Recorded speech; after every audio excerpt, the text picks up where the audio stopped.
প্রিয় দর্শক নমস্কার, মু ডক্টর ভবতোষ মন্ডল। আজি আমি এজমা বা শ্বাস সমস্যা সম্বন্ধে কিছু আলোচনা করিবা। এজমা বা শ্বাস সমস্যা হচ্ছে রেসপিরেটরি সিস্টেমর এক দীর্ঘকালীন সমস্যা।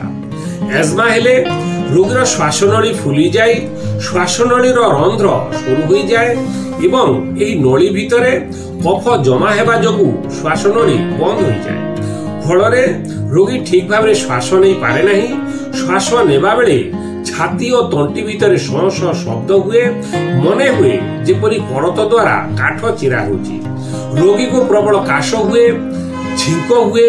রোগী মনে করে যে তাଙ୍କ ଛାତିରେ ପ୍ରବଳ କଫ ଅଛି, ଟିକେ କଫ ବାହାରି ଗଲେ ତାଙ୍କୁ ଆରାମ ମିଳିବ।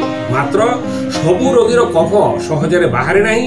ରୋଗୀ କାଶି କାଶି ଥକିଯାଏ, ଆଖି ଲାଲ ହୋଇଯାଏ, ମନେ ହୁଏ ଯେପରି ରୋଗୀର ପ୍ରାଣବାୟୁ ଚାଲିଯିବ। ପ୍ରତ୍ୟେକ ରୋଗୀର ଶ୍ୱାସକଷ୍ଟର କାରଣ ସମାନ ନୁହେଁ। କେହି କେହି ଧୂଳି ଧୂଆ କୁହୁଡ଼ିକି ଗଲେ ଛିଙ୍କ ଓ କାଶ ଆରମ୍ଭ ହୋଇ ଶ୍ୱାସକଷ୍ଟର ସୂତ୍ରପାତ ହୁଏ। କିଏ କିଏ ଜୋର ହସିଲେ, କଥା କହିଲେ ତାଙ୍କ ଶ୍ୱାସକଷ୍ଟ ଅଧିକ ହୁଏ। କାହାର କାହାର ଶରୀରରେ ଥଣ୍ଡା ରହିବା ଯୋଗୁଁ ଶ୍ୱାସକଷ୍ଟ ହୁଏ। କେହି କେହି ହାର୍ଡ ଲେବର ବା ଏକ୍ସରସାଇଜ କଲେ ଶ୍ୱାସକଷ୍ଟ ଆରମ୍ଭ ହୁଏ। ପ୍ରିୟ ଦର୍ଶକ, ରୋଗର କାରଣ ଯାହା ହୋଇଥାଉ ନା କାହିଁକି, ଶ୍ୱାସକଷ୍ଟ ହେବା ମାତ୍ରେ ଲୋକମାନେ ଶୀଘ୍ର ଶୀଘ୍ର ସୁସ୍ଥ ହେବା ପାଇଁ ବିଭିନ୍ନ ପ୍ରକାର ଇନହେଲର ଏବଂ ଆଣ୍ଟି ଆଲର୍ଜିକ ଔଷଧ ସେବନ କରନ୍ତି। ସେଥିରେ ରୋଗୀକୁ ସଙ୍ଗେ ସଙ୍ଗେ ଆରାମ ମଧ୍ୟ ମିଳେ।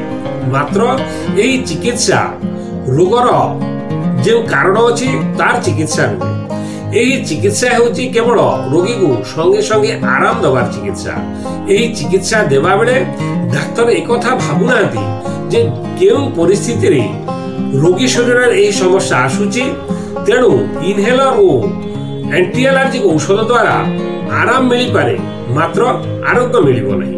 ତେଣୁ ଯେଉଁମାନେ ଏପରି ଚିକିତ୍ସା ଦେଉଛନ୍ତି ବା ଲେଖୁଛନ୍ତି, ସେମାନଙ୍କ ମତରେ ଏଜମା ଗୋଟିଏ ଇନକ୍ୟୁରେବଲ ଡିଜିଜ ଅଟେ।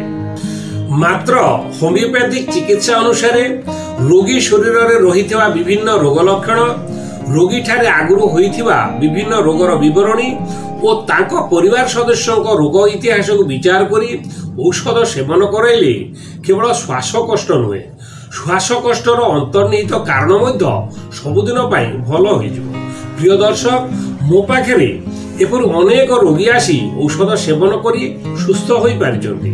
ସେହି ରୋଗୀମାନଙ୍କର ରୋଗ ବିବରଣୀକୁ ବିଚାର କଲେ ଦେଖାଯାଏ ଯେ ସେମାନଙ୍କର ଶରୀରରେ ବାରମ୍ବାର ଥଣ୍ଡା ଧରିବା ସମସ୍ୟା ରହୁଛି, ଥଣ୍ଡା ଛାଡୁନାହିଁ, ବାରମ୍ବାର ଛିଙ୍କ, କାଶ, ସର୍ଦ୍ଦି ରହୁଛି। ରୋଗୀ ବେଳେ ବେଳେ ଶୀତ ଅନୁଭବ କରୁଛି, ଜ୍ୱର ଆସୁଛି ବା ଜ୍ୱର ନଥାଇ ମଧ୍ୟ ରୋଗୀ ଶରୀରରେ ଜରୁଆ ଜରୁଆ ଅନୁଭୂତି ରହୁଛି। ଥଣ୍ଡା, ମୁଣ୍ଡ ବଥା, ମୁଣ୍ଡ ଓଜନିଆ ଲାଗିବା, ଶରୀରର ବିଭିନ୍ନ ସ୍ଥାନରେ ବଥା, ଧୀରେ ଧୀରେ ଶରୀର ଶୁଖିଯିବା ସହିତ ଶ୍ୱାସକଷ୍ଟ ଇତ୍ୟାଦି। ପ୍ରିୟ ଦର୍ଶକ, ଏଠାରେ ରୋଗୀ ଶରୀରରେ ଶ୍ୱାସକଷ୍ଟକୁ ଛାଡ଼ିଦେଲେ ତାଙ୍କ ଶରୀରରେ ବିଭିନ୍ନ ରୋଗ ଲକ୍ଷଣ ରହିଛି। ରୋଗୀର ଥଣ୍ଡା ଛାଡୁନାହିଁ, ଜ୍ୱର ବା ଜରୁଆ ଅନୁଭୂତି, ଶରୀର ମୁଣ୍ଡ ବଥା, ଶୀତ ଶୀତ ଅନୁଭୂତି ଇତ୍ୟାଦି ତାଙ୍କ ଶରୀରରେ କିଛି ଇନଫେକ୍ସନ ଥିବାର ଦର୍ଶାଉଛି। ହୁଏତ ଆଗରୁ ତାଙ୍କୁ ମ୍ୟାଲେରିଆ ବା ଟାଇଫଏଡ୍ ପରି କିଛି ଇନଫେକ୍ସିୟସ୍ ଡିଜିଜ୍ ହୋଇଥିଲା, ଯାହା ଆଣ୍ଟିବାୟୋଟିକ୍ସ ପରି ଔଷଧ ଦ୍ୱାରା ଚିକିତ୍ସା କରାଯାଇଛି। ସେତେବେଳେ ତାଙ୍କ ଶରୀରରୁ ସବୁ ଜର୍ମ ନ ମରି କିଛି ଜର୍ମ ତାଙ୍କ ଶରୀରରେ ଲୁଚି ରହିଛି। ତେଣୁ ତାଙ୍କ ଶରୀରରେ ଏପରି ଲକ୍ଷଣ ସବୁ ପ୍ରକାଶ ପାଉଛି। ଯେତେ ଦିନ ପର୍ଯ୍ୟନ୍ତ ସେହି ଜର୍ମ ତାଙ୍କ ଶରୀରରେ ରହିବ, ସେତେ ଦିନ ପର୍ଯ୍ୟନ୍ତ ତାଙ୍କ ଶରୀରରେ ଆଲର୍ଜିକ ଅବସ୍ଥା ରହିବ ଏବଂ ଥଣ୍ଡା ସହିତ ଶ୍ୱାସକଷ୍ଟ ମଧ୍ୟ ତାଙ୍କଠାରେ ରହିବ। ତେଣୁ ଏହି ସମସ୍ୟାରୁ ସମ୍ପୂର୍ଣ୍ଣ ମୁକ୍ତ ହେବାକୁ ହେଲେ ତାଙ୍କୁ ପ୍ରଥମେ ଜର୍ମ ଫ୍ରି ହେବାକୁ ପଡ଼ିବ।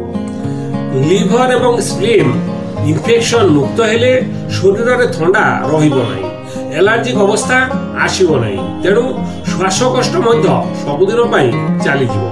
ତେଣୁ ପ୍ରିୟ ଦର୍ଶକ, ଆପଣ ଶ୍ୱାସ ସମସ୍ୟା ସହିତ ବିଭିନ୍ନ ରୋଗରେ ଭୋଗୁଥିଲେ ଏବଂ ଚିକିତ୍ସା କରି ମଧ୍ୟ ସୁସ୍ଥ ହୋଇ ନପାରିଲେ, ଆମ ମୋବାଇଲ ନମ୍ବର 8249954435 ଓ 8280 0093659 रे संपर्क करंतु। प्रिय दर्शक, आमर এই ভিডিওটি আপনাମାନଙ୍କୁ কিপରି লাগিলা কমেন্ট কৰি জনাନ୍ତୁ। যদি এই ভিডিওটি আপনাମାନଙ୍କୁ ভাল লাগিছি তেবে লাইক ও শেয়ার কৰি নিজে সুস্থ হবা সহিত অন্য রোগীମାନଙ୍କୁ সুস্থ হବାକୁ সহযোগ করন্তু। আউ যদি ଆପଣ ଆମ ଚ୍ୟାନେଲର ନୂତନ ଦର୍ଶକ ତେବେ ଏପରି ଭିଡିଓ ଗୁଡ଼ିକୁ ପାଇବା ପାଇଁ ଏହି ଚ୍ୟାନେଲଟିକୁ ସବସ୍କ୍ରାଇବ ମଧ୍ୟ କରନ୍ତୁ। ଧନ୍ୟବାଦ।